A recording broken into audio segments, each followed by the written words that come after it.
Hello students, welcome back once again. आज हम इस वीडियो में पढ़ेंगे life process complete chapter in just one shot. तो this is our chapter number 6 from class 10 science from your biology portion. तो भाई जितने स्टूडेंट्स ने कहा था सर बायोलॉजी, उनके लिए बायोलॉजी आ चुकी है। आपको कुछ नहीं करना, अगर आप रेगुलर स्टूडेंट है तो बस आराम से, भाई आप रेगुलर स्टूडेंट है, आप फर्स्ट टाइम देख रहे हैं, तो बस आपसे एक ही रिक्वेस्ट करूंगा, बस आराम से टेंशन फ्री होकर के देखें, आपको कंप्लीट समझ आएगा। ये वीडियो निचोड़ है, दैट मींस समरी है जो आपने अभी तक पढ़ा इस चैप्टर के अंदर, ठीक है ना। तो अगर आपने इसको 4 घंटे में भी पढ़ा ना इस चैप्टर को, तो आप 30 से 40 मिनट में इसको कंप्लीट कर देंगे। इसके साथ साथ बस एक और चीज कहूंगा कि जो स्टूडेंट पहली बार इस वीडियो को देख रहे हैं, वो डिस्क्रिप्शन में दी गई लिंक्स पर जाकर क्लिक करके कंप्लीट वन शॉट सीरीज को जो है ना एंजॉय कर सकते हैं, और एग्जाम टाइम पर क्विक रिवीजन जरूर करें, ये क्विक रिवीजन के लिए बेनिफिशियल है। तो अगर आप stomata, heart, alimentary canal, excretion, transpiration सब कुछ समझ आएगा, ठीक है ना, टेंशन मत लेना।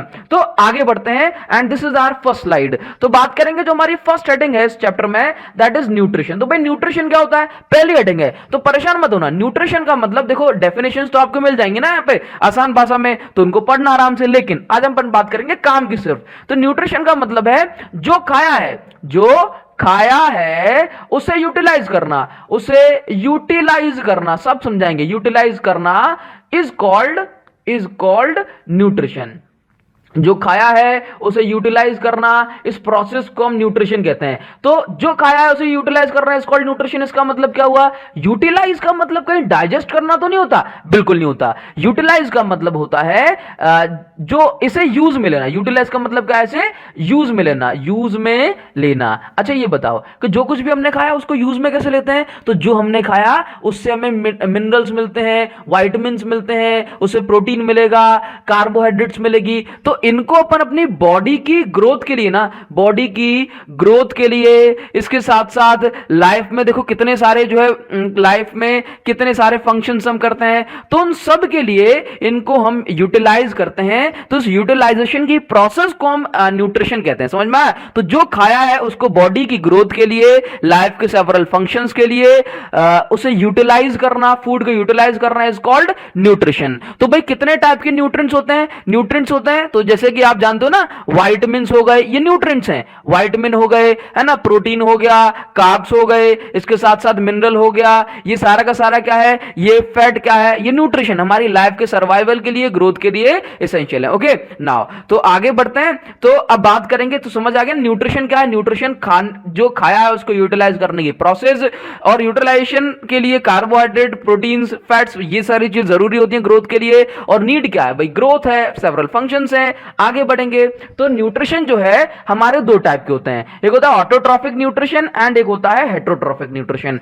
आप जानते हो कि प्लांट्स, देखो ऑटो का मतलब क्या होता है, ऑटो मोड, खुद से होना, दैट मींस ऑटोट्रॉफिक न्यूट्रिशन वो न्यूट्रिशन होता है जो खुद से हो, है ना, मतलब जिनको एक्सटर्नल फैक्टर्स की, इंसानों की जरूरत ना पड़े, वहां पर ऑटोट्रॉफिक न्यूट्रिशन, इंसान मतलब किसी भी चीज की, समझ रहे हो ना, वहां पर ऑटोट्रॉफिक न्यूट्रिशन होता है। जैसे कि प्लांट्स, तो प्लांट्स के लिए सिर्फ 3 चीजें चाहिए, सारा काम हो जाएगा। क्या, एटमॉस्फेयर से कार्बन डाइऑक्साइड, एटमॉस्फेयर से वाटर एंड एटमॉस्फेयर यानी नेचर से सनलाइट, ठीक है ना। तो इस न्यूट्रिशन को हम क्या बोलते हैं, ऑटोट्रॉफिक न्यूट्रिशन। जबकि हेटेरोट्रॉफिक न्यूट्रिशन जो एनिमल्स के अंदर होता है, जो ह्यूमंस के अंदर होता है, हमें सिर्फ कार्बन डाइऑक्साइड, वाटर और सनलाइट मिल जाएगा तो क्या हम जिंदा रह जाएंगे, क्या हम सर्वाइव कर पाएंगे, नहीं।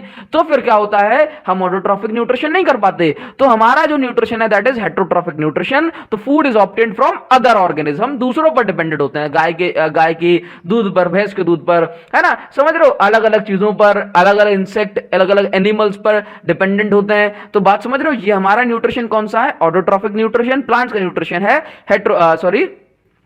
हमारा न्यूट्रिशन हेटेरोट्रॉफिक है, जबकि प्लांट्स का, ट्रीज का न्यूट्रिशन ऑटोट्रॉफिक है। Okay, chlorophyll is required. भाई क्लोरोफिल एक ग्रीन कलर का पिगमेंट होता है, ग्रीन पिगमेंट होता है, ठीक है ना। तो ये जो ग्रीन पिगमेंट होता है, इसकी प्रेजेंस में ऑटोट्रॉफिक न्यूट्रिशन होता है। तो ऑटोट्रॉफिक न्यूट्रिशन में क्लोरोफिल यानी ग्रीन कलर के पिगमेंट की जरूरत होती है। एक पिगमेंट का मतलब तत्व, ठीक है।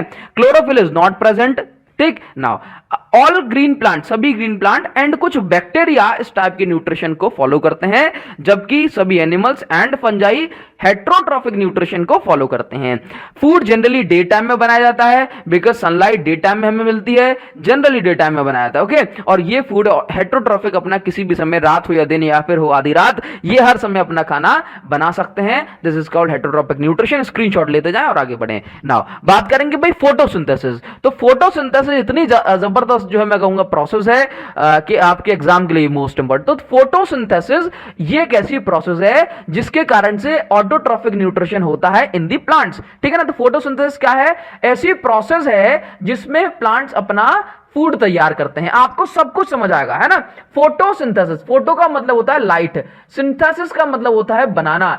तो फोटोसिंथेसिस ऐसी प्रोसेस जिसमें solar energy, that means light, solar energy से केमिकल एनर्जी में कन्वर्जन होता है, और इसके कन्वर्जन में हमें दैट मींस प्लांट्स को food, that means carbohydrate, energy that means glucose मिलता है। ओके, सारी चीज समझ आएंगी आपको, ठीक। आपको बताएं photosynthesis process, photosynthesis process leaves में होती हैं। कहां पर? मेन साइड क्या है? लीव्स है। और आपको बता दें कि लीव्स तो मेन साइड है, मेन साइड क्या है? लीव्स के अंदर फोटोसिंथेसिस होती है, लेकिन लीव्स के अंदर भी क्लोरोप्लास्ट सेल के अंदर होता है, इसमें जाकर के फोटोसिंथेसिस पूरी होती है। तो chloroplast is called kitchen. Chloroplast क्या है? इस प्लांट की किचन है, किचन है, ठीक है ना। नाउ क्लोरोफिल क्या है? आपको पता है भाई ग्रीन पिगमेंट है, हरे कलर का एक तत्व है। अगर क्लोरोफिल नहीं होगा तो फोटोसिंथेसिस नहीं होगी। तो बात करते हैं, देखो प्लांट को क्या क्या जरूरत होता है। प्लांट को खाना बनाने के लिए वाटर की जरूरत होती है, जो कि वो रूट से लेता है, कार्बन डाइऑक्साइड एटमॉस्फेयर से लेता है, एंड सनलाइट सन से लेता है। प्लांट को कितनी चीजों की जरूरत है? वो 3 चीजों की। क्या क्या? देखो, carbon dioxide, water and sunlight, ठीक है। अब प्लांट के अंदर क्लोरोफिल होता है, जिसकी प्रेजेंस में ये फोटोसिंथेसिस प्रोसेस होती है। यानी कितनी चीज? Carbon dioxide, water and chlorophyll, carbon dioxide, water and sunlight. Chlorophyll पत्तियों में होता है, ठीक है। इसके बाद क्या मिलता है? इसके बाद मिलता है ग्लूकोज। ग्लूकोज क्या मिलता है? ग्लूकोज, जो कि ग्लूकोज जो मिलता है ये प्लांट का फूड होता है, प्लांट का खाना, जिसके लिए, जिससे इसको एनर्जी मिलती है सब कुछ काम करने की, मतलब ग्रोथ करने की। और ये प्लांट का वेस्ट होता है। ऑक्सीजन क्या है? प्लांट का वेस्ट। और ये वेस्ट हमारे लिए लाइफ प्रोवाइडिंग होता है ना, जीवनदायिनी होता है। तो प्लांट का जो वेस्ट ऑक्सीजन है ये हमें मिलता है और हमें नया जीवन देता है। तो प्लांट CO2 लेते हैं, CO2 लेते हैं and O2 that means oxygen release करते हैं। ओके, तो इस तरह से ये जो है खाना इनका तैयार होता है। आगे बढ़ेंगे तो भाई फोटोसिंथेसिस में कई सारी चीजें आपसे पूछी जाएंगी कि रॉ मटेरियल क्या क्या होते हैं फोटोसिंथेसिस के। तो भाई जो जो चीजें जरूरत है इन चीजों को आपको लिखना है। Carbon dioxide, water, sunlight, chlorophyll, ये चीजों की जरूरत होती है। Sunlight is absorbed bye chloroplast. आपसे पूछ लिया जाएगा कि सनलाइट कौन एब्जॉर्ब करेगा? तो chloroplast, because it is the kitchen only, है ना। चलिए आगे बात करेंगे। CO2 स्टोमेटा से अंदर, जैसे मान लो लीव, आपसे पूछा जाएगा ना कि भाई जैसे ये क्या बना दिया भाई अपन ने ना, तो ध्यान देना। आपसे पूछा जाएगा ना, आपसे पूछा जाएगा कि स्टोमेटा जो होता है वो क्या होता है, या फिर पूछ लिया जाएगा कि प्लांट CO2 लेते हैं, ऑक्सीजन रिलीज करते हैं, ये सब कुछ कहां से एंटर करता है प्लांट के अंदर। तो क्या बोलोगे? प्लांट की लोअर सरफेस में। कहां पर? लोअर सरफेस में एक स्टोमा होता है। क्या होता है? स्टोमा, या फिर अपन इसको स्टोमेटा कहते हैं, है ना। स्टोमेटा होता है, इस स्टोमेटा से ऑक्सीजन रिलीज होती है, बाहर निकलती है, एंड कार्बन डाइऑक्साइड अंदर जाती है। कैसे फंक्शन करता है आगे बात करेंगे, ठीक है। नाउ आगे बात करें, इसका स्क्रीनशॉट ले लो। ये सारी चीजें वही हैं जो हमने आपको भी पढ़ा दी हैं। नाउ अब देखो, यहां पर लीव का स्ट्रक्चर आपको समझना होता है ना। एक लीव का बड़ी प्यारी सी पत्ती का स्ट्रक्चर अपन समझते हैं। देखो लीव में आपको देखने को मिलेगा कि ये लीव का जो है ना एक क्रॉस सेक्शन जो है व्यू दिखा दिया आपको। तो ऊपर वाली जो सरफेस है, सतह है जो है, इसको अपन कहते हैं लेमिना। क्या कहते हैं? लेमिना, ठीक है, लेमिना। नाउ यहां पर देखो, ये जो बीच में जो लाइन जाती है इसको हम कहते हैं मैड्रिप। क्या कहते हैं? मैड्रिप। नाउ यहां पर देखो आपको देखने को मिल रहा है फ्लोएम एंड जाइलम। ये देख रहा है अपन इसको वीडियो की जो है बीच में थोड़ा अपन इसको पढ़ने वाली। ये फ्लोएम एंड जाइलम ये करते हैं, ये फूड को एंड मिनरल्स को एंड वाटर को ट्रांसपोर्ट करते हैं। समझ रहे हो? सारी बातें आपको बताएंगे। यहां पर जो मेन चीज जो बताने वाली है, जो आपको जानना चाहिए वो ये है, आपको सारी चीजें समझाई जाएंगी इस वीडियो में। देखो यहां पर जो आपको जानना चाहिए वो ये है कि दैट यहां पर लीफ में दो दो स्किन्स होती हैं। क्या होती है? स्किन, जिसको मैं कहूंगा दो सरफेस होती हैं। एक सबसे ऊपर है ना, सबसे ऊपर, जिसको अपन कहते हैं अपर एपिडर्मिस। क्या होती है? Upper epidermis. और एक होती है लोअर एपिडर्मिस। इस लीफ में दो एपिडर्मिस, डर्मिस का मतलब होता है स्किन, डर्मिस का मतलब स्किन, तो upper epidermis and lower epidermis. तो याद रखना कि अपर एपिडर्मिस में क्लोरोप्लास्ट नहीं होता, नहीं होता। अपर एपिडर्मिस में क्लोरोप्लास्ट नहीं होता। क्लोरोप्लास्ट अपर एपिडर्मिस के नीचे होता है, नीचे होता है। ठीक है, याद रखना। आपको बता दें कि अपर एपिडर्मिस का काम होता है प्रोटेक्शन। क्या होता है? प्रोटेक्शन करना। ठीक है, अब इस अपर एपिडर्मिस के नीचे होता है क्लोरोप्लास्ट। ठीक है ना, ध्यान देना। इस लोअर एपिडर्मिस यानी कि सबसे नीचे वाली जो सरफेस है ना लीफ की, उसमें आपको गार्ड सेल एंड स्टोमेटा देखने को मिलेगा। इसका फंक्शन हम भी समझते हैं। तो ये क्रॉस सेक्शन ऑफ लीफ है। क्या है? Cross section view of leaf. तो आपको उसको ध्यान रखना है, उसको ड्रॉ करना है। आप इसका स्क्रीनशॉट भी ले सकते हैं। ले लो बढ़िया से। अब देखिए हम फंक्शन पढ़ेंगे स्टोमेटा या फिर स्टोमा का। आपको बता दें कि स्टोमा का मतलब होता है सिंगुलर। जब सिंगुलर प्लूरल होता है ना, तो स्टोमा का मतलब होता है सिंगुलर। स्टोमेटा की बात की जा रही है ना। चलिए, तो बात कर रहे हैं कि स्टोमा क्या होता है। तो स्टोमा किसके लिए काम होता है भाई? Stoma carbon dioxide enters and oxygen exit through stomata. तो याद रखना कि स्टोमेटा के अंदर ये तो है न्यूक्लियस, इसके बाद ये रहा क्लोरोप्लास्ट। ये क्या है? ये आपको डॉट जो दिखाई दे रहे हैं, ये क्लोरोप्लास्ट है। ये इनके अंदर जो फोटोसिंथेसिस होती है, ये क्लोरोप्लास्ट है। ठीक है नाउ, अब ध्यान देना कि ये जो फोर्थ नंबर पे आप देख रहे हो ना, ये फोर्थ नंबर पे जो आप देख रहे हो ना, ये गार्ड सेल है। ये क्या है? Guard cell. देखो, जब स्टोमेटा खुलेगा तब इसमें से कार्बन डाइऑक्साइड अंदर जाएगी और ऑक्सीजन जो है बाहर आएगी। लेकिन अगर ये बंद हो जाएगा तो फिर कुछ भी ना अंदर जाएगा ना बाहर जाएगा। तो इसको ओपन करने का और क्लोज करने का जो काम होता है वो गार्ड सेल करती है। क्या करती हैं? गार्ड सेल मतलब गार्ड का काम करती है। ठीक है ना, तो ये आपको ध्यान रखना है। अब बात करेंगे ऑटोट्रॉफिक न्यूट्रिशन में पढ़ लिया। अब बात करेंगे हेटरोट्रॉफिक न्यूट्रिशन क्या होता है। तो याद रखना, हेटरोट्रॉफिक न्यूट्रिशन वही है जो हम आपको बता चुके हैं कि जिसमें दूसरे ऑर्गेनिज्म पर डिपेंडेंट होना पड़ता है। तो हेटरोट्रॉफिक न्यूट्रिशन जो है आपके 3 टाइप के होते हैं। एक होता है सेप्रोफाइटिक, जो कि सेप्रोफाइटिक न्यूट्रिशन, जिसमें कोई भी ऑर्गेनिज्म डिकेइंग बॉडी, सड़ रही बॉडी से, है ना, जो फूड खराब हो रहा है उस बॉडी से जो है अपना खाना बनाते हैं, उस प्रोसेस को हम कहते हैं सेप्रोफाइटिक न्यूट्रिशन। होलोजोइक न्यूट्रिशन वो होता है मेनली जहां पर डाइजेशन प्रोसेस बॉडी के अंदर हो। जैसे कि इसके एग्जांपल है, जैसे कि ह्यूमंस में देखो सेप्रोफाइटिक फंजाई हो गया, है ना, इसके एग्जांपल है ह्यूमंस। इसके साथ साथ एनिमल्स, ठीक है, अमीबा, ये सारे के सारे किसके एग्जांपल हैं? Holozoic nutrition. होलोजोइक न्यूट्रिशन मतलब हेटरोट्रॉफिक का एक कैटेगरी है, और होलोजोइक का मतलब वो न्यूट्रिशन जहां पर डाइजेशन प्रोसेस बॉडी के अंदर हो। ठीक है नाउ, पैरासाइटिक न्यूट्रिशन का मतलब है कि जब कोई ऑर्गेनिज्म किसी दूसरे होस्ट पर डिपेंडेंट होकर अपने जीवन को जीता है, तब उस प्रोसेस को कहा जाता है पैरासाइटिक न्यूट्रिशन। जैसे कि प्लाज्मोडियम जब हमारी बॉडी के अंदर होता है, जब हमें मलेरिया हो जाता है, तो फिर प्लाज्मोडियम हमारा खाना, अपना खाना हमारी बॉडी से बनाता है। दूसरे की बॉडी में रहकर, दूसरे की बॉडी पर रहकर जो सर्वाइव करे, उसको हम कहते हैं, उस प्रोसेस को हम कहते हैं पैरासाइटिक न्यूट्रिशन। जैसे कि जुएं जब पड़ जाते हैं, लाइस, तो फिर जो उनका न्यूट्रिशन होता है वो पैरासाइटिक न्यूट्रिशन होता है, बिकॉज उनके लिए होस्ट हम होते हैं और न्यूट्रिशन भी हमारा ही लेते हैं वो। ठीक है ना। आगे बढ़ेंगे तो हम बात करेंगे अमीबा के बारे में। Most important. तो भाई अमीबा क्या है? एक सिंगल सेलुलर ऑर्गेनिज्म है। क्या है? सिंगल सेलुलर, जिसको हम कहते हैं यूनिसेलुलर ऑर्गेनिज्म। अब सिंगल सेल से इसके पास सिर्फ एक ही सेल है। इस एक सेल के अंदर जो मेन चीज, जो उसका दिमाग है ना, जो सब कुछ है, वो न्यूक्लियस है, और फूड पार्टिकल इसका शिकार है। तो याद रखना कि यहां पर जो न्यूट्रिशन है ये 5 प्रोसेस में होती है। कितने? 5 स्टेप में। कितने स्टेप में? 5 स्टेप। वो 5 स्टेप कैसे हैं? बोले इंजेक्शन मतलब निगलना, डाइजेशन मतलब उसको डाइजेस्ट करना, एब्जॉर्प्शन मतलब जो भी हमें न्यूट्रिएंट्स मिले हैं अमीबा को, उनको एब्जॉर्ब करेगी। एसिमिलेशन मतलब कंप्लीट बॉडी तक ये पहुंचेगी, ग्रोथ के लिए काम आएगी। इजेक्शन मतलब इसको बाहर निकाल देना। अभी देखो भाई, सबसे पहले क्या होता है कि ये रहा अमीबा को जब कोई फूड पार्टिकल जो है इसके सामने जब आता है,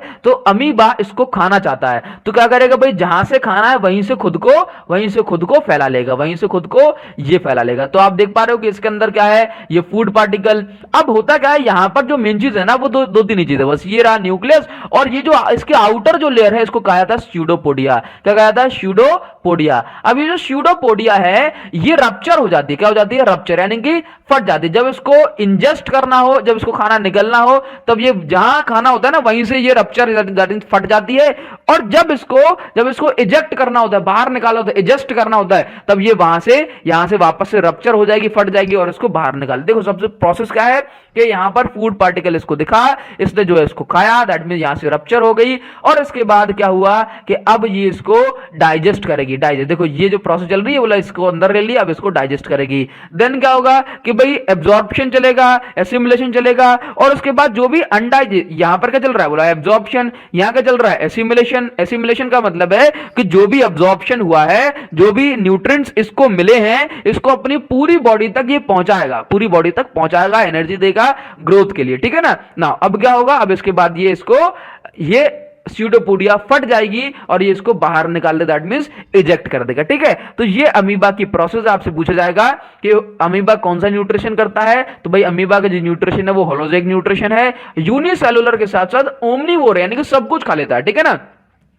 आगे बढ़े, चलिए भाई। तो अब हम बात करेंगे जो इस चैप्टर का जो सबसे ज्यादा इंपॉर्टेंट जो डायग्राम है, दैट इज एलिमेंट्री कैनाल। क्या, एलिमेंट्री कैनाल, ठीक है। अच्छा याद रखना एलिमेंट्री कैनाल। और यहीं पर आज हम समझेंगे जो भी न्यूट्रिशन ह्यूमंस में होता है, मतलब डाइजेशन प्रोसेस वगैरह वो सब कुछ कैसे होते हैं। तो आपको सारी बातों को बहुत अच्छे से ध्यान देना है। देखो आपको बता दें कि एलिमेंट्री कैनाल का मतलब क्या है, एक ट्यूब, क्या है, ट्यूब। और ये ट्यूब स्टार्ट होती है फ्रॉम माउथ और एंड होती है एनस पर, ठीक है। ये ट्यूब है और स्टार्ट होती है माउथ से एनस पर। ये इसके अंदर जो है ना सारी की सारी डाइजेशन प्रोसेस, सब कुछ क्या होता है बोला, सारी की सारी डाइजेशन प्रोसेस होती है। तो आपको बता दें कि डाइजेशन मतलब फूड को पचाना, ठीक है, उसको एब्जॉर्ब करना, मतलब आप समझ रहे हो ना, सब कुछ उसके अंदर होता है, injection, digestion, absorption, assimilation, egestion, ठीक है। तो आपको बता दें कि ये जो कंप्लीट खाने का अंदर जाना और उसके बाद इसको जो है ना एब्जॉर्ब होना, एसिमुलेट होना, बॉडी को सभी मिनरल्स पहुंचाया जाना, ये सब कुछ कहां से स्टार्ट होता है, माउथ से, ठीक है ना।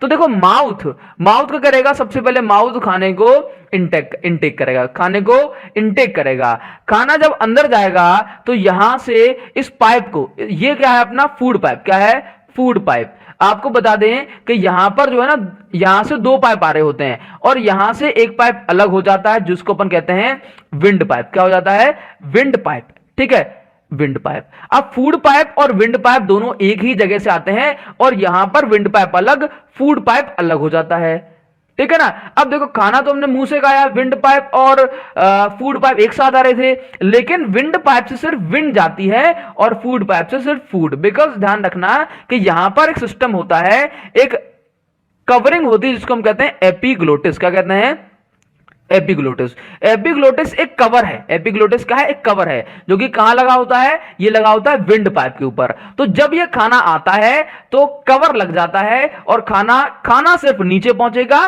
खाना कहां पहुंचेगा, ईसोफेगस में, ओइसोफेगस में, दैट मींस फूड पाइप के थ्रू। और एयर सिर्फ जाएगी कहां पर, एयर सिर्फ जाएगी आपके विंड पाइप में, ठीक है ना। तो याद रखना कि एपिग्लोटिस सिक्योर करता है कि सिर्फ खाना विंड पाइप से जाएगा, दैट मीन एपिग्लोटिस सिक्योर करता है कि सिर्फ हवा, एयर विंड पाइप से जाएगी, कुछ और नहीं, ठीक है। आगे बढ़ेंगे तो यहां पर याद रखना कि फूड जब नीचे जाता है तो फूड डायरेक्ट इस तरह से सट नीचे को नहीं चला जाता, ये फूड कॉन्ट्रैक्शन, ये देखो जब फूड जाएगा तो फूड गया नीचे तो ये चिपक जाएगा, ये फूल जाएगा, that means contraction and expansion जाता है। फूड क्या जाएगा, देखो ये से जाएगा, फूड नीचे जा रहा है, तो जब ये नीचे जा रहा है तो ये चिपक जाएगा, ये फूड वॉल से, दीवारों से चिपका होगा और पीछे की साइड ये फूला हुआ होगा। तो जैसे जैसे ये फूड नीचे जाएगा तो जहां पर फूड होता है वहां पर कॉन्ट्रैक्शन होता है, ठीक है। तो इस मूवमेंट को हम कहते हैं पेरिस्टाल्सिस मूवमेंट। क्या कहते हैं, इसको हम कहते हैं पेरिस्टाल्सिस मूवमेंट, ठीक है ना। पेरिस्टाल्सिस मूवमेंट का मतलब है कि फूड कॉन्ट्रैक्शन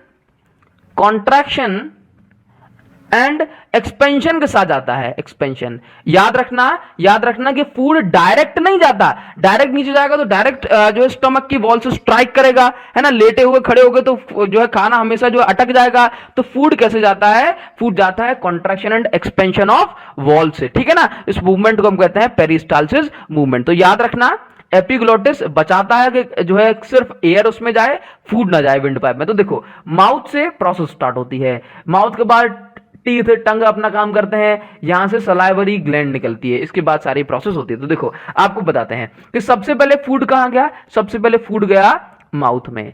इस सारी प्रोसेस को नोट कर ले। सबसे पहले फूड गया माउथ में, माउथ में जैसे ही फूड गया तो आप भी देख रहे हो ये सलाइवरी ग्लैंड है। क्या है ये सलाइवरी ग्लैंड है। तो सलाइवरी ग्लैंड्स ने सलाइवा को सिक्रेट किया, सलाइवा को सिक्रेट किया तो सलाइवा के अंदर दैट मींस मैं कहूं सलाइवा को सिक्रेट किया और इसके पास होता है सलाइवरी अमाइलेज। क्या है सलाइवरी अमाइलेज। ये सलाइवरी ग्लैंड सिक्रेट करती हैं ये केमिकल, हाँ मतलब आप इसको जो है एंजाइम कह सकते हैं, सलाइवरी अमाइलेज, अमाइलेज, ठीक है। स्पेलिंग क्या होगी सलाइवरी अमाइलेज। तो वेट नाउ, तो सलाइवरी अमाइलेज,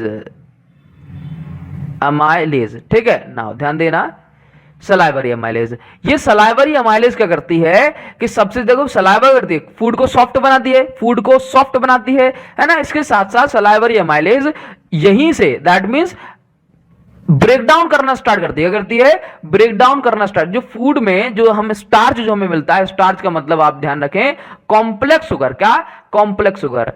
तो याद रखना कि कंप्लीट जो प्रोसेस है ना वो यहीं से माउथ से स्टार्ट हो जाती है, डाइजेशन की कंप्लीट प्रोसेस माउथ से स्टार्ट हो जाती है। तो कॉम्प्लेक्स शुगर यानी कि स्टार्च को ये ब्रेक करती है सिंपल शुगर में। किसमें सिंपल शुगर में, ठीक है। चलिए भाई, तो फूड आया माउथ में गया, देन सलाइवा में गया, माउथ में गया, सलाइवरी ग्लैंड ने सलाइवा को सिक्रेट किया। सलाइवा के अंदर होते हैं सलाइवरी अमाइलेज जैसे एंजाइम जो कि कॉम्प्लेक्स शुगर यानी कि स्टार्च को ब्रेक करते हैं सिंपल शुगर में। तो ये तो हो गया इसका स्टेप 1 एजेशन वाली प्रोसेस। एजेशन मतलब निगलना, जब हमने फूड को निगला तब, ठीक है। नाउ अब बात करेंगे डाइजेशन, ठीक है। नाउ अब देखो सेकंड स्टेप जो अपन देखते हैं दैट इज अब फूड पहुंचेगा स्टमक में। अब स्टमक में क्या होता है ना कि स्टमक में यहां पर गैस्ट्रिक ग्लैंड प्रेजेंट होती है। क्या होती हैं गैस्ट्रिक ग्लैंड्स, गैस्ट्रिक ग्लैंड्स। अब स्टमक में गैस्ट्रिक ग्लैंड प्रेजेंट होती हैं जिसके कारण से स्टमक सिक्रेट करता है कुछ जूसेस, कुछ एंजाइम या फिर कहें एसिड जैसे कि HCl। तो HCl का काम क्या होता है, HCl बहुत ज्यादा आप समझते हो ना हाईली एसिडिक होता है, सबसे ज्यादा जो स्ट्रॉन्ग एसिड होगा वही HCl H2SO4 है ना। तो HCl जो है बहुत ज्यादा एसिडिक होता है। ये करता है कि फूड के साथ जो भी जर्म्स आए होते हैं, फूड के साथ जो भी जर्म्स आए होते हैं ये उनको किल करता है। फूड के साथ जो भी जर्म्स आए होते हैं वो इनको किल करता है। इसके साथ साथ फूड को ब्रेक डाउन करता है, करता है फूड को ब्रेक डाउन करता है, फूड ब्रेक डाउन करता है, ठीक है। इसको याद रखना। इसके साथ साथ आपको बताएं कि जो स्टमक की वॉल्स होती हैं ये पेप्सिन एंजाइम ये करती हैं, पेप्सिन एंजाइम को भी रिलीज करती हैं। पेप्सिन एंजाइम करता है प्रोटीन्स को, प्रोटीन को ब्रेक करता है पेप्टोन्स में। किसमें ब्रेक करता है पेप्टोन्स में। प्रोटीन आप कहें कि भाई कॉम्प्लेक्स स्ट्रक्चर है, कॉम्प्लेक्स स्ट्रक्चर है, और पेप्टोन क्या है प्रोटीन्स का सिंपल स्ट्रक्चर। क्या है सिंपल स्ट्रक्चर। तो आपको HCl मिलेगा, पेप्सिन मिलेगा, इसके साथ साथ यहां पर जो है म्यूकस भी मिलेगा। क्या है म्यूकस, म्यूकस भी सीक्रेट करती है स्टमक की वॉल्स। देखो होता क्या है कि HCl हाईली एसिडिक है, तो इतने एसिडिक जो है मैं कहूंगा भाई लिक्विड से फ्लूइड से ये स्टमक की वॉल्स खराब हो जाएंगी, जल जाएंगी, तो इसको प्रोटेक्शन देने का काम करता है म्यूकस, ठीक है ना। ये यहां पर एक लेयर बन जाती है जिससे हमारे स्टमक की वॉल्स जो है ये परेशान यानी कि डिस्टर्ब नहीं होती है ना। चलिए आगे बात करें तो अब देखो यहां पर जो फूड है स्टमक के अंदर जो फूड है 2 से 3 घंटे तक 2 to 3 आवर्स यहां तक रखा होता है। ये फूड का ब्रेकडाउन यहां पर चल रहा होता है कॉम्प्लेक्स स्ट्रक्चर से सिंपल स्ट्रक्चर में। अब फूड यहां से होते हुए डिओडेनम पे पहुंचता है। कहां पहुंचता है डिओडेनम। इसको बोलते हैं ये जो एंड आपको जो मोड़ दिखाई दे रहा है ना इसको बोलते हैं डिओडेनम, ठीक, स्पेलिंग शायद ठीक है। चलो तो यहां पर पहुंचे फूड, यहां पर पहुंचा, यहां से स्मॉल इंटेस्टाइन स्टार्ट होगी। क्या हो गई यहां से स्मॉल इंटेस्टाइन स्टार्ट हो जाती है, यहां से स्मॉल इंटेस्टाइन स्टार्ट हो जाती है, ठीक है। तो अब देखो अब फूड कहां पहुंचेगा, अब फूड पहुंचेगा थर्ड पॉइंट कहां स्मॉल इंटेस्टाइन, स्मॉल इंटेस्टाइन है ना, इंटेस्टाइन। अब देखो, अब फूड स्मॉल इंटेस्टाइन में पहुंचा, तो जैसे ही फूड स्मॉल इंटेस्टाइन में पहुंचा, ये जो है ना, इसमें बाइल जूस आ जाते हैं। क्या आते हैं? Bile juice. ये बाइल जूस कहां से आता है? ये बाइल जूस बनाता है लिवर। लिवर बाइल जूस बनाता है। और देखो, लिवर तो बाइल जूस बनाएगा, लिवर बाइल जूस बनाएगा, लेकिन लिवर अपना बाइल जूस एक पोटली में स्टोर करके रखता है ना, जिसको अपन कहते हैं गॉल ब्लैडर। क्या कहते हैं? Gall bladder. ये रही गॉल ब्लैडर। तो लिवर ने बाइल जूस बनाया और ये स्टोर हो जाता है गॉल ब्लैडर में। ठीक है, फिर जब जरूरत पड़ती है तो गॉल ब्लैडर से ये जो है स्मॉल इंटेस्टाइन में पहुंच जाता है ना। तो स्मॉल इंटेस्टाइन में bile juice plus pancreatic juice, ये सारे के सारे जूसेस यहां पर पहुंचते हैं। ठीक है ना। तो पेनक्रियाटिक जूस पहुंचा, बाइल जूस पहुंचा। इसके बाद देखना, बाइल जूस का जो मीडियम होता है वो एल्केलाइन यानी कि बेसिक होता है। ये फूड के साथ आए हुए बैक्टीरिया को किल करता है। इसी तरह से, और जो है ना, जब बाइल जूस अपना काम करेगा तभी पेनक्रियाटिक जूसेस अपना काम कर पाएंगे। भाई पेनक्रियाटिक जूसेस में जो है, पेनक्रियाटिक जूसेस में मेन जूसेस होते हैं आपके, जो है ना, ट्रिप्सिन हो गया, मतलब इनको हम एंजाइम कहेंगे। क्या कहेंगे? एंजाइम कहेंगे। क्या कहेंगे? एंजाइम, जैसे कि ट्रिप्सिन। ठीक है ना। तो ये ट्रिप्सिन क्या करता है? ये ट्रिप्सिन का काम क्या होता है कि ये प्रोटीन्स को ब्रेक करेगा। इसको ब्रेक करेगा, ये प्रोटीन्स को ब्रेक करेगा। इसी तरह से यहां पर जो है ना, अमाइलेज एंजाइम मिलेगा। अमाइलेज एंजाइम का काम क्या होगा? स्टार्च को ब्रेक करना। तो अब यहां पर जो है ना, कॉम्प्लेक्स फूड को ब्रेक करके सिंपल मॉलिक्यूल्स के टर्म्स में इसको ब्रेक किया जाता है। और जब ये पूरी ब्रेकिंग जब हो जाती है फूड की, तो हम कहेंगे भाई डाइजेशन खत्म हो गया। अब ये यहां पर एब्जॉर्प्शन स्टार्ट होगा। भाई एब्जॉर्प्शन स्टार्ट हुआ। एब्जॉर्प्शन का मतलब क्या है कि जो भी फूड, जो भी न्यूट्रिएंट्स हमें मिले हैं वो एब्जॉर्ब होंगे। क्या होंगे? एब्जॉर्ब होंगे। और उसके बाद एब्जॉर्ब होंगे इंटेस्टाइन में। और उसके बाद यहां से जब ब्लड फ्लो होगा तो फिर क्या होगा? ब्लड फ्लो होगा तो फिर पूरी बॉडी में ये एसिमुलेट हो जाएंगे। एसिमुलेट का मतलब है पूरी बॉडी में घुलना मिलना, ट्रांसपोर्टेशन हो जाना। अब देखो, जो भी फूड यहां पर जो भी फूड आया और उसके बाद ये फूड यहां से होते हुए ये यहां पर रेक्टम में जाकर के स्टोर हो जाता है। फूड नहीं कहूंगा, सॉरी, मुझे माफ करना, यहां पर मैं कहूंगा जो भी अनडाइजेस्टेड जो वेस्ट होता है, अनडाइजेस्टेड वेस्ट यहां पर जो स्टोर हो जाएगा।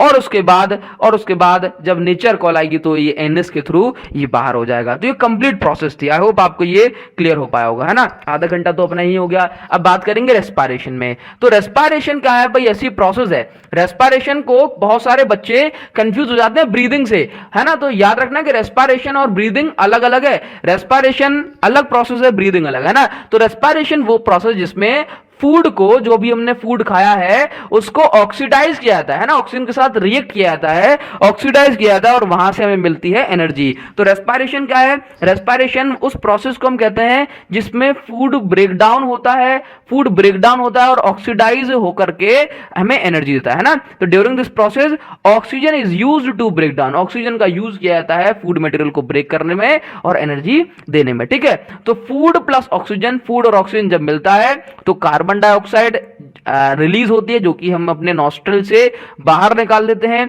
वाटर प्लस एनर्जी हमें मिलती है। ठीक है, तो रेस्पिरेशन क्या है भाई? रेस्पिरेशन को ब्रीदिंग से मिक्स मत करना। रेस्पिरेशन प्रोसेस होती है फूड को ब्रेक डाउन करना और उस फूड से एनर्जी को रिलीज करने की। ठीक है, तो food plus oxygen gives carbon dioxide plus water plus energy. Now तो रेस्पिरेशन आपके दो टाइप के होते हैं, aerobic respiration and anaerobic respiration. भाई एरोबिक रेस्पिरेशन ऑक्सीजन की प्रेजेंस में होता है। एरोबिक रेस्पिरेशन ऑक्सीजन की प्रेजेंस में फूड को ब्रेक डाउन करता है और उसमें बहुत ज्यादा लार्ज अमाउंट ऑफ एनर्जी निकलती। क्या निकलती है? Large amount of energy. याद रखना कि जो भी पॉइंट्स यहां पर इस वीडियो में बताए जा रहे हैं उन सभी पॉइंट्स को आप अच्छे समझ पाए। तो रेस्पिरेशन में साइटोप्लाज्म में ये प्रोसेस स्टार्ट होती है। कहां पर? साइटोप्लाज्म में। और माइटोकॉन्ड्रिया में ये प्रोसेस कंटिन्यू होती है। तो भाई साइटोप्लाज्म में प्रोसेस स्टार्ट हुई और ये प्रोसेस माइटोकॉन्ड्रिया में कंटिन्यू रही। ओके ना, तो ग्लूकोज को ब्रेक डाउन किया जाता है।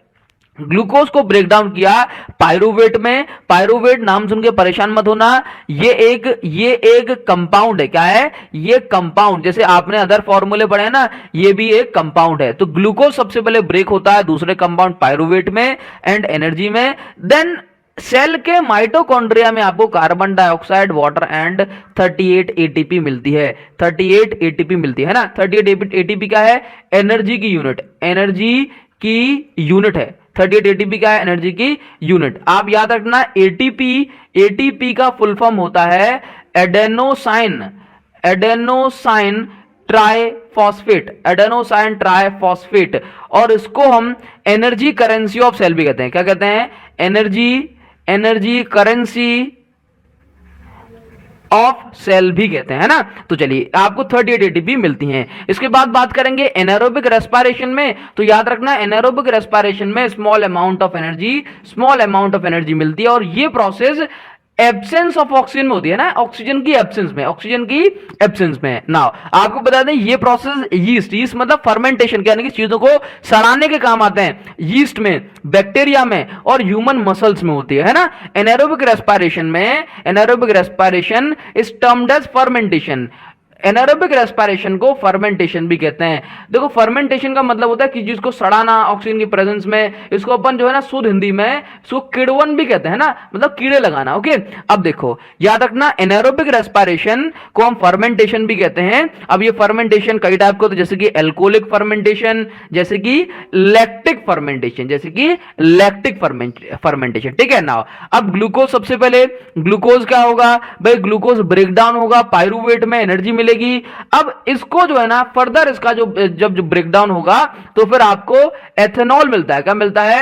Ethanol plus carbon dioxide plus 2 ATP. देख रहे हो वहां पर आपको 38 एटीपी मिला था, यहां पर आपको 2 एटीपी मिल रही है। कितनी एटीपी? यहां पर आपको 2 एटीपी मिल रही है। ठीक है, एटीपी ये क्या है? एनर्जी। तो आप देख रहे हो कि ये बहुत कम एनर्जी है और इसको आप कहते हो, इसको आप कहते हो ये एल्कोलिक फर्मेंटेशन है। क्या है? Alcoholic, alcoholic fermentation. समझ रहे हो? ये रिएक्शन एल्कोलिक फर्मेंटेशन के नाम। आगे बढ़ेंगे तो अब देखो ग्लूकोज का ब्रेकडाउन, ये मोस्ट इंपॉर्टेंट क्वेश्चन है। तो ग्लूकोज का ब्रेकडाउन कई तरह से होता है ना, डिफरेंट पार्ट्स में होता है। तो आपको जो है ना ये 4 नंबर के लिए मोस्ट इंपॉर्टेंट क्वेश्चन, तो आपको उसको ध्यान से देखना चाहिए कि ग्लूकोज अलग अलग जगह पर जब ब्रेकडाउन होता है तो किस तरह से होता है। देखो ग्लूकोज साइटोप्लाज्म तो सबके अंदर होगा, है ना, चाहे एरोबिक हो या फिर एनारोबिक। तो भाई ग्लूकोज को सबसे पहले साइटोप्लाज्म में 3 पायरुवेट मॉलिक्यूल्स में ब्रेक किया जाता है और आपको एनर्जी भी मिलती है, पायरुवेट प्लस एनर्जी। अब इसके बाद अगर ये जो ग्लूकोज का ब्रेकडाउन है ये ऑक्सीजन की एब्सेंस में हो रहा है, ऑक्सीजन की एब्सेंस में, दैट मींस यीस्ट में, तो आपको ethanol plus carbon dioxide plus energy मिलेगी। अगर ये जो ग्लूकोज का ब्रेकडाउन है ऑक्सीजन की कमी में हो रहा है, कहां पर हो रहा है? ऑक्सीजन की कमी में, मतलब ऑक्सीजन है तो लेकिन कम, तो फिर आपको लैक्टिक एसिड मिलता है एंड आपको एनर्जी मिलती है। अब ये लैक ऑफ ऑक्सीजन हमारी मसल्स में होता है ना, यहां पर ग्लूकोज कैसे?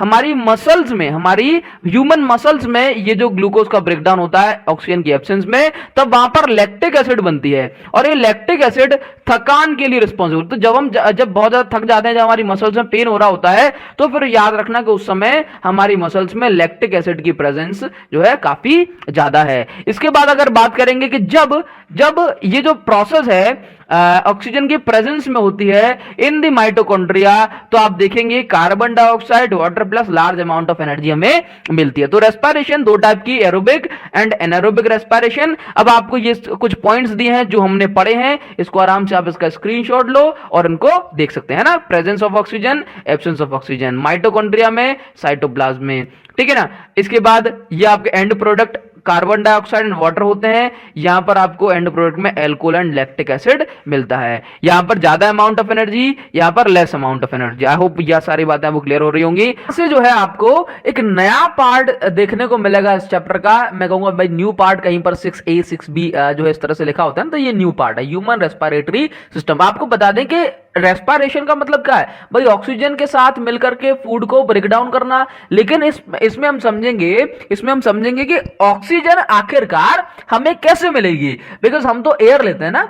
अच्छा देखो, तो यहां पर देखो सबसे पहले जो हमारा जो भी गैसेस हैं, तो हमें ये समझना है कि ऑक्सीजन किस तरह से पूरी बॉडी में सप्लाई होती है, ठीक है ना। अब देखो नॉस्ट्रिल्स मतलब हमारी जो नोज होल्स हैं, ठीक है। तो नॉस्ट्रिल से होते हुए ये नेसल कैविटी, दैट मींस यहां से, नाक के एरिया से, यहां से पास होते हुए गैसेस जाएगी और उसके बाद नेसल कैविटी से होते हुए फेरिंग्स का मतलब होता है, फेरिंग्स का मतलब होता है यहां पर करीब एक ऐसा चैम्बर जहां से दोनों चीजें पास हो सकती हैं। क्या?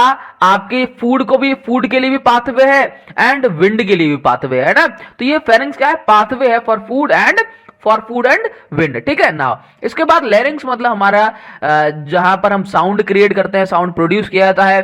ट्रैकिया मतलब ये जो पाइप है, विंड पाइप, इसको हम ट्रैकिया कहते हैं। तो यहां से जो है, यहां से आते हुए विंड जो है जो अपनी गैसेस है वो यहां तक आती हैं। उसके बाद इनको हम कहते हैं ब्रोंकीज। ये क्या है भाई? इनको हम कहते हैं ब्रोंकीज। और इसके बाद ब्रोंकीज से ये छोटी छोटी इनको हम कहते हैं ब्रोंकियोल्स। क्या कहते हैं? ब्रोंकियोल्स। अब आप देखेंगे कि ब्रोंकियोल्स के साइड में यहां पर ये बलून जैसा स्ट्रक्चर जो होता है उनको हम कहते हैं एल्वियोलीज। क्या कहते हैं? एल्वियोलीज। कुछ लोग इसको एल्वियोलाई कहते हैं। तो प्रोनाउंसिएशन पे बहुत ज्यादा जो है अपन को टेंशन लेने वाली बात नहीं है ना। तो हमने कहा भाई एल्वियोलाइज ये जो है इनका काम होता है गैसेस एक्सचेंज करना। क्या? Gases exchange. देखो लंग्स का मेन काम क्या है? लंग्स का मेन काम है गैसेस को एक्सचेंज करना। लेकिन हमारी बॉडी की जितनी रिक्वायरमेंट है उसके हिसाब से लंग्स का एरिया तो बहुत छोटा है। तो हमें तो एक बार में बहुत ज्यादा ऑक्सीजन चाहिए। तो इसका काम कौन करेगा भाई? इसका काम के लिए बड़े बड़े सेनापति बनाए गए, छोटे छोटे से, है ना। कि मतलब बहुत सारे, ये मिलियंस में होते हैं। किसमें होते हैं? ये मिलियंस में। तो सारे के सारे एल्वियोलाइज मिलकर के गैसेस एक्सचेंज करते हैं और इस तरह से लंग्स का सरफेस एरिया जो है इफेक्टिवली बहुत लार्ज हो जाता है। ठीक है नाउ। तो यहां पर main site of gases exchange कौन है? एल्वियोलाइज। ठीक है। अब इन एल्वियोलाइज में जो कैपिलरीज होती है ना, इनके अंदर ऑक्सीजनेटेड ब्लड फ्लो होता है एंड डीऑक्सीजनेटेड ब्लड फ्लो होता है। समझ रहे हो ना? मतलब यहीं पर जो है साइट ऑफ गैसेस एक्सचेंज है। अब देखो ये सब कुछ वही है जो हमने अभी सारे का सारा पढ़ लिया। ठीक है ना। ये प्रोसेस को अपन अभी समझेंगे डबल सर्कुलेशन में, है ना। तो आपको सब कुछ समझ आएगा नाउ। अब देखिए ब्रीदिंग प्रोसेस में क्या है कि यहां पर दो चीजें हैं कि इनहेलेशन एंड एक्सहेलेशन। ब्रीदिंग का मतलब सांस लेने वाली प्रोसेस है ना, लेना और छोड़ना। तो भाई ये जो है थोरेसिक कैविटी में प्रेजेंट जो है ये सब कुछ होता है। लंग्स थोरेसिक कैविटी में प्रेजेंट होते हैं। अब आप जानते हो भाई सांस लोगे तो फिर जो है ना वॉल्यूम बढ़ जाएगा, यहाँ पे वॉल्यूम डिक्रीज हो जाएगा लंग्स का। जब सांस लोगे तो ये जो रिब्स हैं ऊपर की साइड सांस लेते हैं तो हमारी पसलियां ऊपर उठ जाती है ना, और ये छोड़ते हैं तो डाउनवर्ड चली जाती है। दैट मींस एक्सहेलेशन मतलब सांस छोड़ना, इनहेलेशन मतलब सांस लेना। Nothing to discuss more now. अब बात करेंगे हमारा नया पार्ट, दैट इज ट्रांसपोर्टेशन। भाई ट्रांसपोर्टेशन का मतलब क्या है कि जो भी हमारे मिनरल्स हैं, जो भी न्यूट्रिएंट्स हैं, कहूंगा क्या? न्यूट्रिएंट। जो भी न्यूट्रिएंट्स हैं उनको पूरी बॉडी में जो है फ्लो कराना, सर्कुलेट कराना, इसको हम बोलते हैं ट्रांसपोर्टेशन। क्या बोलते हैं? ट्रांसपोर्टेशन। अब ये ट्रांसपोर्टेशन है, ये किसका काम होता है? ये काम होता है ह्यूमन सर्कुलेटरी सिस्टम का। ये सब कुछ उसको सर्कुलेट कराना, है ना। मतलब सारे के सारे मिनरल्स को, न्यूट्रिएंट्स को पूरी बॉडी के पास, हर एक ऑर्गन के पास पहुंचाना, इसको बोलते हैं ट्रांसपोर्टेशन। और ये काम होता है ह्यूमन सर्कुलेटरी सिस्टम का। अब आप देखते हो कुछ भी हो, है ना, कुछ भी है तो उसको हर जगह पहुंचाने का काम किसका? भाई ब्लड का। तो blood plays the role of carrier of substances in body. ठीक है। और ब्लड कहां फ्लो होता है? ब्लड कैपिलरीज में। तो ये रहा हार्ट, ये हार्ट जो है ब्लड को पंप करेगा। ये पंप्ड ब्लड वेसल्स में फ्लो होगा। एक टाइप की वेसल में प्योर ब्लड को आपको बता दें, प्योर ब्लड का मतलब है अच्छा ब्लड नहीं, ऑक्सीजनेटेड ब्लड। क्या? Oxygenated blood. ठीक है ना। अब इसके बाद इंप्योर ब्लड का मतलब है, इंप्योर का मतलब है डीऑक्सीजनेटेड। इसका मतलब है कि ये कार्बन डाइऑक्साइड की प्रेजेंस इसमें ज्यादा होती है, ऑक्सीजन की कम। तो इसको अपन बोलते हैं डीऑक्सीजनेटेड ब्लड। सारी बातें आपको समझ आएंगी, टेंशन लेने की जरूरत नहीं है। देखो आपको बता दें कि यहां पर जो है ये रहा हमारे पास हार्ट। अब आपको ध्यान देना है कि आप जानते हो कि सभी न्यूट्रिएंट्स को बॉडी के अलग अलग ऑर्गन्स तक पहुंचाने का काम किसका? बोला ब्लड का। अब यहां पर एक जो है ट्विस्ट भी है ब्लड का। ब्लड फ्लो होता है ब्लड कैपिलरीज में। कहां फ्लो होता है? ब्लड कैपिलरीज में। ठीक है, जिनको हम नसें भी कह देते हैं। अब ब्लड कैपिलरी में फ्लो होता है, लेकिन फ्लो होने के लिए प्रेशर कौन बनाएगा? तो प्रेशर मेंटेन करता है, मतलब पंप करने का काम करता है, पंपिंग का काम करता है हार्ट। ठीक है ना। चलिए भाई ये दिल है ना। अब देखो हार्ट क्या है, हार्ट मस्कुलर ऑर्गन है, मस्कुलर ऑर्गन है जो कि मसल्स जिसके अंदर होती हैं, और which is composed of cardiac muscle. इसकी हार्ट की मसल्स को कहते हैं कार्डियक मसल्स। हार्ट का मेन काम क्या है, पंपिंग करना, जो कि through out the body blood जो है सर्कुलेट होता है। हार्ट ट्रायंगुलर शेप होता है और ये थोरेसिक कैविटी यानी कि चेस्ट कैविटी में प्रेजेंट होता है, ठीक है ना, चेस्ट कैविटी में प्रेजेंट होता है ना। अब देखो जो लंग्स से, दैट मीन्स आपको कहें कि हार्ट जो है सारी प्रोसेस समझाए, पूरी प्रोसेस, आपको टेंशन लेना, पूरी प्रोसेस समझाएंगे। तो एनाटॉमी ऑफ हार्ट का मतलब है कि हार्ट के जो भी जो है मेन पार्ट्स हैं उनको बता देना। तो हार्ट के अंदर मेनली 4 चैम्बर होते हैं। क्या होते हैं हार्ट के अंदर मेनली 4 चैम्बर होते हैं। एक समझ रहे हो, ये आपका हो गया 2 3 और ये 4, ये 4 चैम्बर है, ठीक है ना, 1 2 3 4, ठीक है। अब देखो ये 4 चैम्बर हैं और यहां पर देखना ये वाला जो पोर्शन है इसको अपन ने बोला राइट वाला पोर्शन। क्या बोला, राइट, है ना। ये आपका राइट सामने से देख रहे हो तो नहीं होगा, लेकिन अगर स्क्रीन में कोई सामने बंदा खड़ा हुआ है तो इसका राइट, तो ये राइट, इसका ये लेफ्ट, ठीक है ना। तो ये राइट और ये लेफ्ट, ठीक है। तो देखो इसको अपन बोलते हैं right atrium, right ventricle, left atrium, left ventricle. Tension मत लेना, सब कुछ समझ आएगा, सब कुछ आगे अपन इसको डिटेल में पढ़ने वाले हैं, डिटेल में पक्का, ठीक है। कार्डियक मसल, इसको बोलते हैं कार्डियक मसल, ठीक है। आपको एक चीज और बता दें कि हार्ट जो है, हार्ट एक कोटिंग में या फिर कहूंगा कवरिंग में कवर होता है, जिसको अपन बोलते हैं पेरिकार्डियम, एक मेम्ब्रेन में, है ना। तो हार्ट एक पेरिकार्डियम मेम्ब्रेन में कवर होता है जो कि पूरी इसको प्रोटेक्शन प्रोवाइड करती है, ठीक है। चलिए तो आपको बता दें कि इसमें सारी चीजें हमने बता दी। ऑक्सीजनेटेड ब्लड क्या होता है, लेफ्ट एट्रियम, राइट एट्रियम, इनका सबका काम आपको समझ में आएगा। अब देखो ये देखो ह्यूमन हार्ट का कंप्लीट जो है वर्किंग पाथवे क्या होता है ना, पाथवे देखो यहां पर देखो, ये सुपीरियर वेना केवा। आपको बता दें कि यहां पर 2 चीजें होती हैं, एक होती है आर्टरी और एक होती है वीन, ठीक है। अब ये आर्टरी और वीन दोनों ब्लड कैपिलरीज हैं। आर्टरी में प्योर ब्लड फ्लो होता है। क्या होता है, आर्टरी में pure blood, that means oxygenated blood flow होता है, एंड वीन्स में इम्प्योर ब्लड फ्लो होता है, वीन्स में इम्प्योर ब्लड फ्लो होता है। याद रखना आर्टरी में पल्मोनरी आर्टरी, क्या ये मोस्ट इंपोर्टेंट, आर्टरी में pulmonary artery is the only artery which carries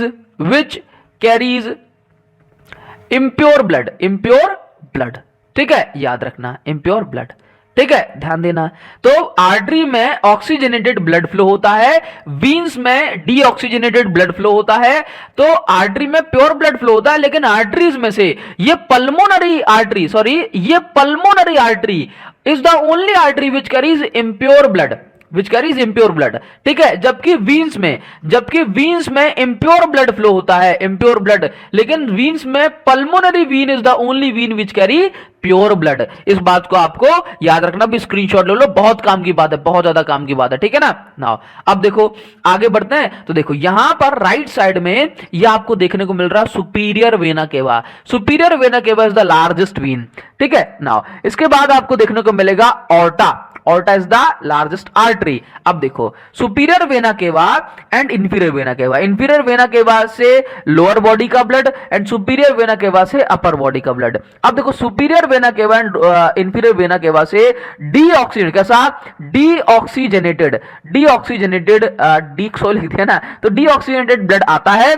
और यहां पर देखो एरो दिख रहे हैं, ये यहां पर फर्स्ट यहां पर आ गया। अब इसके बाद सेकंड वॉल्व, ये देखो वॉल्व है, क्या है, वॉल्व, ये वॉल्व अलाउ करते हैं ब्लड को ऊपर से नीचे, ठीक है ना। अब ये देखो यहां से वॉल्व, मतलब यहां से ब्लड आया और ये ब्लड यहां से आते हुए थर्ड नंबर कहां गया, पल्मोनरी आर्टरी, इम्प्योर ब्लड। ये कैसा ब्लड है, इम्प्योर ब्लड। ये जाएगा आप किसके पास, लंग्स के पास, ठीक है। हार्ट को इम्प्योर ब्लड मिला, इसने लंग्स को भेजा, लंग्स के पास क्या है, एल्वियोलीज है, ठीक है। अब ये इसको प्योर करके पल्मोनरी वीन्स के पास भेजेंगी। फिर जब ये हार्ट प्योर ब्लड लेगा, अब क्या लेगा, प्योर ब्लड। अब ये प्योर ब्लड यहां से होते हुए ऑर्टा से होते हुए कंप्लीट बॉडी में जाकर के अब सर्कुलेट होगा। तो राइट साइड ने डीऑक्सीजनेटेड लिया और फिर लंग्स को भेजा, एल्वेलाई ने इसको प्योर करके यहां पर भेजा और यहां से होते हुए ऑर्टा से पूरी बॉडी में अब ये सर्कुलेट होगा। तो ये हार्ट का पाथवे है, ठीक है। अब यहां पर जो है आपको एक बात समझनी है, यहां पर आपको एक बात समझनी है कि हार्ट के पास 2 बार ब्लड आया। कितनी बार? 2 बार, है ना। कैसे बोला? एक तो ये वाला यहां से जो है पूरी बॉडी का ब्लड हार्ट के पास ये आया, हार्ट के पास 1 बार आया, फिर हार्ट ने इसको लंग्स पे भेजा, लंग्स के पास भेजा, पहले आया डीऑक्सीजनेटेड, लंग्स के पास भेजा, फिर लंग्स ने वापस से हार्ट के पास भेजा, वापस से हार्ट के पास भेजा, हार्ट ने जो है अब ये पूरी बॉडी को देगी। तो यहां पर डबल सर्कुलेशन हो रहा है। क्या हो रहा है? Double circulation. तो उसको अपन बोलते हैं डबल सर्कुलेशन। क्या बोलते हैं? इस प्रोसेस को हम बोलते हैं डबल सर्कुलेशन, कि हार्ट के पास 2 बार ब्लड आता है, 1 बार जो है लंग्स को भेजता है, फिर लंग्स वापस से हार्ट के पास भेजते हैं और पूरी बॉडी में ये सप्लाई होता है। अब देखिए यहां पर जो कुछ भी अभी मैंने आपको पिछले 2 शब्दों में बोला, मतलब 2-3 मिनट में बोला, वो ये रहा कि this process called double circulation. अब आप इसमें पढ़ लें pulmonary circulation and systematic circulation, तो आपको डेफिनेशंस के फॉर्मेट में भी ये सारी बातें क्लियर हो जाएंगी। ओके, नाउ आगे बढ़ते हैं कि यहां पर जो है आर्टरीज और वीन्स में जो है डिफरेंस मिलेगा। अब आप जानते हो आर्टरीज के अंदर क्या होता है भाई? आर्टरी जो ब्लड है, ऑर्टा देखा था ना, ऑर्टा है ना, हार्ट को हार्ट से ब्लड जो है ले जाकर के डिफरेंट ऑर्गन में सप्लाई करती है। वीन्स जो है डिफरेंट ऑर्गन से वापस हार्ट में, जैसे superior vena cava, inferior vena केवा। तो आपको यहां पर समझ में आया कि इनके अंदर आर्टरीज के अंदर कोई वॉल्व नहीं होता, इनके अंदर वॉल्व प्रेजेंट होते हैं, और यहां पर हाई प्रेशर होता है आर्टरीज का, बिकॉज पूरी बॉडी तक ले जाना है ना। ठीक है, और यहां पर वीन्स में लो प्रेशर होता है। तो इसी तरह से आपको जो है ना ये सारे पॉइंट्स पढ़ लेने हैं। अब देखिए ब्लड का फंक्शन हम जानेंगे, आपको ब्लड के बारे में कंप्लीट इंफॉर्मेशन अभी मिलने वाली है ना। तो ब्लड का मेन काम होता है टेम्परेचर को मेंटेन करना, हमें कई तरह की डिसीजेस से बचाता है ना। वेस्ट सब्सटेंस को जो है बाहर निकालने का काम करता है, हॉर्मोन्स को कंट्रोल करेगा, ब्लड ट्रांसपोर्ट हार्मोन, जो कि अलग अलग जो ग्लैंड्स जो हार्मोन सिक्रेट कर रही हैं, उन हार्मोन्स को पूरी बॉडी तक पहुंचाना है ना, तो ये काम कौन करेगा? ब्लड करेगा। इसके बाद blood transport food from simple intestine to body. Blood क्या करेगा भाई? ऑक्सीजन के ट्रांसपोर्टेशन में, कार्बन डाइऑक्साइड के ट्रांसपोर्टेशन में ये ब्लड ही तो मेन काम करता है। ठीक है ना। अच्छा, इस ब्लड के अंदर आरबीसी होती हैं, हीमोग्लोबिन होता है, इन सारी चीजों को भी अपन पढ़ने वाले हैं। ठीक है ना। चलिए, तो अब देखो अब क्या है भाई? Relaxation and contraction, relaxation and contraction of heart. तो भाई हार्ट जो है आपका एक बार इसका साइज कॉन्ट्रैक्ट होगा, मतलब छोटा होगा, एक बार बड़ा होगा, समय तभी तो धक धक हो पाएगी तरीके से। चलिए भाई, तो कार्डियक साइकिल का मतलब है periodic relaxation and contraction of muscles of heart. आप जानते हो कि हार्ट जो है, आप देखो यहां पर कॉन्ट्रैक्शन, समझ रहे हो, कॉन्ट्रैक्शन होता है, रिलैक्सेशन होता है, और 1 कार्डियक साइकिल का मतलब होता है 1 हार्ट बीट। ठीक है। अब सुनिए, यहां पर 70 to 72 टाइम्स हार्ट जो है हमारा बीट करता है 1 मिनट के अंदर। यहां पे देखो कॉन्ट्रैक्शन, जब हार्ट हमारा कॉन्ट्रैक्ट होता है तो हम इसको बोलते हैं सिस्टोल। क्या बोलते हैं? सिस्टोल। और जब हार्ट हमारा कॉन्ट्रैक्ट होता है तो इसका जो प्रेशर ज्यादा होता है 120 mm ऑफ एचजी मर्क्यूरी का, जब अपन उसको मेजर करते थे, है ना। डायस्टोल, तो डायस्टोल का जो प्रेशर होता है, दैट मीन जब रिलैक्स करता है तो अपन इसको बोलते हैं 80 mm ऑफ एचजी। ये प्रेशर पूछ लिया जाता है ना। तो जो नॉर्मल ब्लड प्रेशर होता है वो होता है 120/80 mm ऑफ एचजी। अगर मैं इसको सिस्टोल लिखता हूं और मैं इसको डायस्टोल लिखता हूं तो, ठीक है ना। ब्लड क्या है, आगे बात करेंगे ब्लड के बारे में। तो ब्लड क्या है? ब्लड कनेक्टिव टिश्यू है। ब्लड क्या है? कनेक्टिव टिश्यू है, जो कि सभी जो है ट्रांसपोर्टेशन का काम करता है।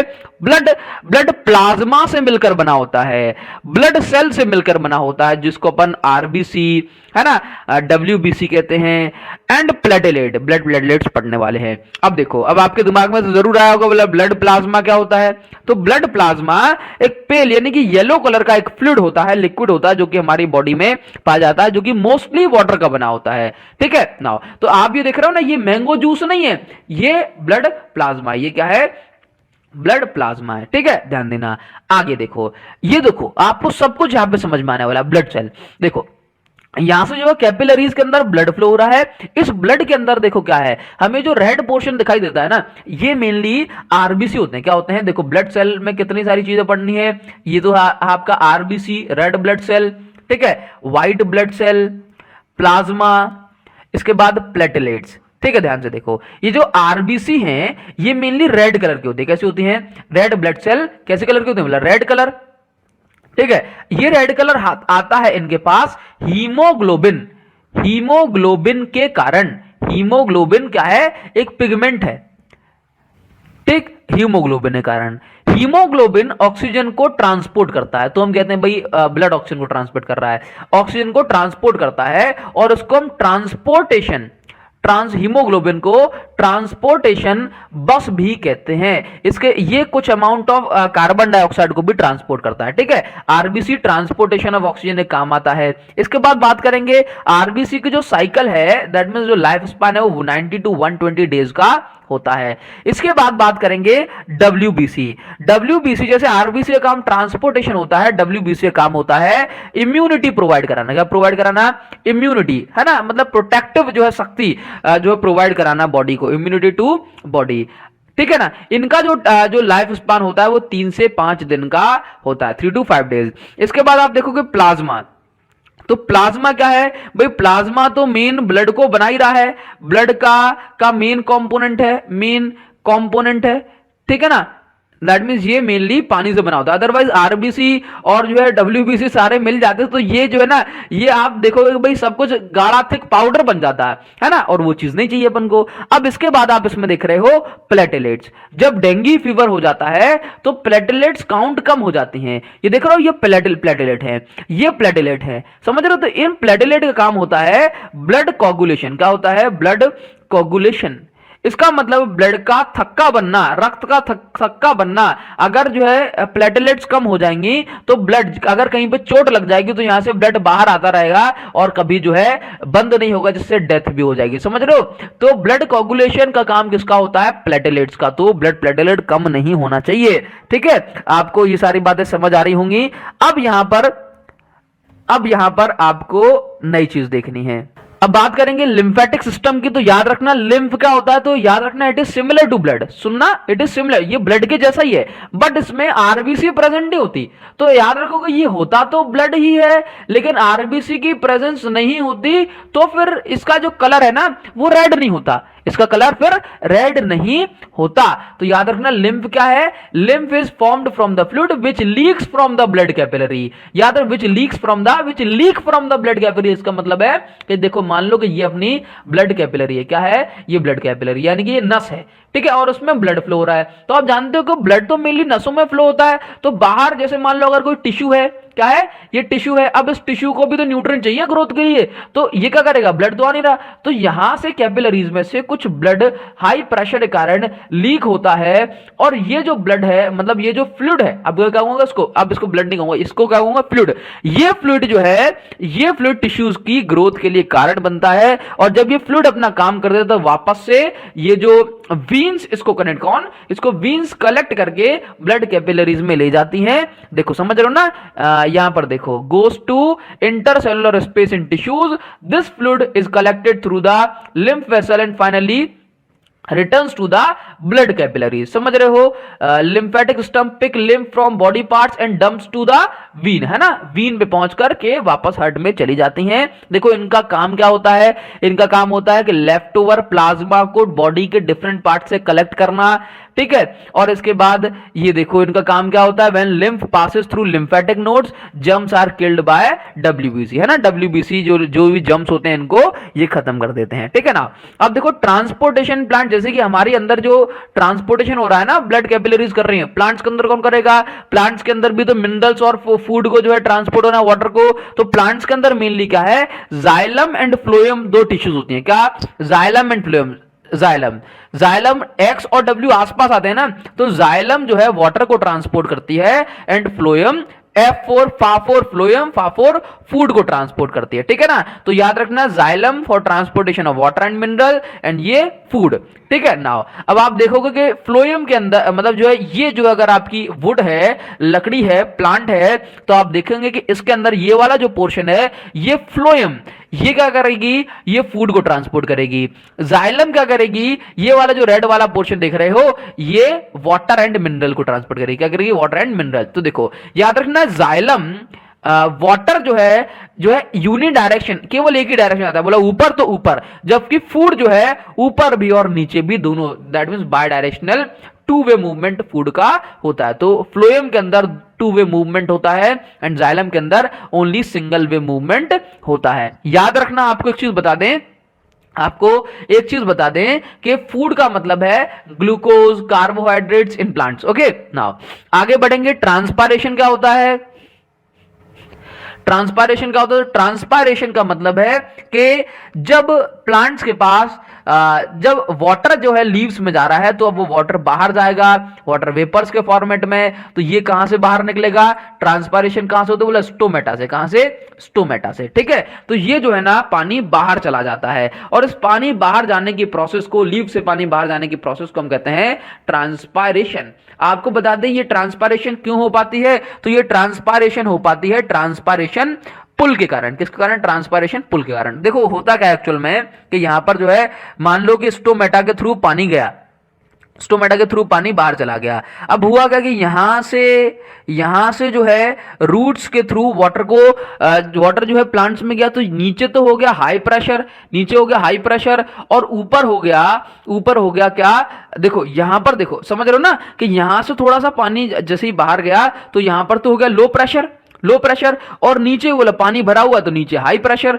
तो लिक्विड का या फ्लूइड का फ्लो कहां से कहां होता है? बोला हायर प्रेशर से लोअर प्रेशर। समझ रहे हो? तो इसको अपन बोलते हैं कि ऊपर की साइड एक पुल, दैट मींस अट्रैक्टिव फोर्स लगा, खींचने वाला फोर्स लगा, तो इसको अपन बोलते हैं ट्रांसपायरेशन के कारण क्रिएट हुआ पुल, तो दैट इज कॉल्ड ट्रांसपायरेशन पुल। ठीक है, नाउ अब बात करेंगे एक्सक्रेशन। एक्सक्रेशन का मतलब है कि रिमूवल ऑफ हार्मफुल वेस्ट। जो भी हमने जो है ना लिक्विड में हमारे में या फिर किसी भी तरह से जो हार्मफुल वेस्ट हमारे बॉडी में गया, उसको बाहर निकालने की प्रोसेस को हम क्या कहते हैं? एक्सक्रेशन कहते हैं। क्या कहते हैं? एक्सक्रीशन। ठीक है, नाउ अब many waste produced due to various metabolic activities, अब इन सबको बाहर भी निकालना है, अगर बॉडी में एक्यूमुलेट हो जाएंगे तो जो है बर्बादी हो जाएंगे। ठीक है, तो ह्यूमन एक्सक्रेटरी सिस्टम में ये हमें पढ़ना है। ध्यान देना, जैसे मान लो कि हमने जो है काफी सारी चीजें जैसे ड्रिंक में गई, फूड में गई, जो भी हमारा जो वेस्ट होगा उसको यूरिन के थ्रू भी बाहर निकलना होगा। तो अब ये कैसे होगा? तो यहां पर जो मेन जो साइट है, ये जो लिक्विड का जो फिल्ट्रेशन है ये किडनी के अंदर होता है। किसके अंदर? किडनी के अंदर। जब किडनी के अंदर नेफ्रॉन भी होंगे, अपन सारी चीजों को पढ़ रहे हैं, सुनो, तो किडनी के अंदर मेन फिल्ट्रेशन का काम होता है। अब जब किडनी, समझ रहे हो, किडनी, अब किडनी से देखो होता क्या भाई? ब्लड, ये वेस्ट को कौन लेगा था? ब्लड लेगा था। कौन लेगा था? ब्लड। ठीक है, तो अब देखो किडनी से, ये ब्लू कलर किया ना, दैट मींस इसमें डीऑक्सीजनेटेड और इसमें ऑक्सीजनेटेड, रेड वाली में। सुनो, अब देखो किडनी जो है, किडनी ने इनको प्यूरिफाई किया ब्लड को, और उसके बाद जो है ब्लड को प्यूरिफाई करके वापस से आर्टरी में भेज दिया। वीन जो है डीऑक्सीजनेटेड लेके आई थी। नाउ इसके बाद जो वेस्ट होगा, जो टॉक्सिक सब्सटेंसेस होंगे, वो ये यूरेटर्स, समझ रहे हो, यूरेटर्स के थ्रू, ये जो है यूरेटर्स के थ्रू यूरिनरी ब्लैडर में जाकर, जैसे रेक्टम होता है ना वैसी यूरिनरी ब्लैडर होता है, ये यूरिन को जो है एक्यूमुलेट करके रखता है, और जब नेचर कॉल आती है तो यूरेथ्रा के थ्रू ये बाहर हो जाता है। ठीक है, तो यूरिनरी ब्लैडर के थ्रू ये जो वेस्ट होगा, टॉक्सिक सब्सटेंसेस वाटर लिक्विड में ये बाहर निकल जाएंगे। अब देखो यहां पर किडनी के अंदर ये जो फिल्ट्रेशन का काम कौन करता है? किडनी के अंदर फिल्ट्रेशन का काम करते हैं नेफ्रॉन्स। कौन करता है? नेफ्रॉन्स। अब इस नेफ्रॉन के अंदर देखो मेन चीज क्या है? बोला किडनी के अंदर होते हैं नेफ्रॉन, समझ रहे हो, छोटी यूनिट, ठीक है, सेल की यूनिट। नाउ अब इसके बाद किडनी की जो यूनिट है उसको हम कहते हैं नेफ्रॉन। इसके बाद आप देखेंगे कि नेफ्रॉन के अंदर भी होता है ग्लोमेरुलस। क्या होता है? ग्लोमेरुलस क्या है? एक्चुअल में फिल्टरिंग पार्ट है। क्या है? Filtering part. ग्लोमेरुलस क्या है?